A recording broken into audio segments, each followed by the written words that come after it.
je suis Olivier Jupille, je suis chargé de mission au Parc national des Pyrénées, chargé de mission flore et écosystème.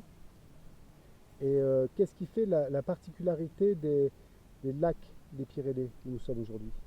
Alors en fait, la particularité des lacs, c'est que pour l'instant, ils étaient assez méconnus du point de vue de leur naturalité. Et donc on a imaginé un projet dans le cadre d'un programme qui s'appelle le programme Green, qui a pour vocation de mieux connaître les lacs, notamment en termes de biodiversité. Donc on a tout un ensemble de plantes qui vont pouvoir coloniser ces lacs, qui sont soit des plantes amphibies, soit des plantes aquatiques. Vous avez par exemple des potamots, une espèce particulière qui est patrimoniale, qui est la subulaire aquatique. Vous avez aussi des rubaniers, ce qu'on appelle des rubaniers.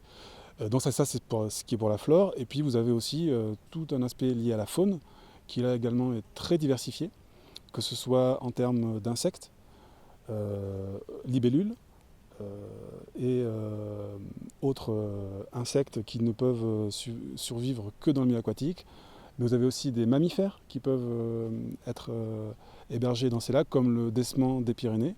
Vous avez également des amphibiens très importants, que ce soit des tritons, des grenouilles, dont le crapaud accoucheur, pour ceux qui connaissent, et le procte des Pyrénées.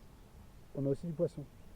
Alors bien sûr, il y a aussi du poisson, mais ce que l'on ne sait pas, c'est que la plupart du temps, les lacs, naturellement, notamment en montagne, ne contiennent pas de poissons. Et ça, c'est quelque chose qui heurte la plupart d'entre nous, parce que lorsqu'on se promène et qu'on a comme objectif d'arriver au bord d'un lac, on s'attend à trouver du poisson dans les lacs, et on trouve ça naturel. Or, les études qui ont été faites et les recherches qui sont faites depuis maintenant 20-30 ans sur les lacs montrent que les poissons ont été introduits par l'homme dans les lacs.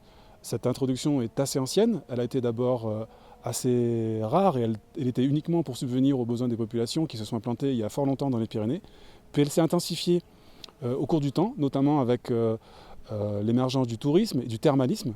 Et puis elle a connu un pic, et elle connaît aujourd'hui un pic grâce à l'alvinage, notamment par le biais de l'hélicoptère qui est apparu, qui a été utilisé dès l'après-guerre, et qui a servi une pêche qu'on appellerait aujourd'hui sportive ou touristique, qui a permis le plein essor de l'alvinage. Et aujourd'hui, on est sur des taux d'alvinage de lacs qui sont proches de 90-95%. Mais initialement, les lacs en montagne sont sans poissons. On dit qu'ils sont apiscicoles.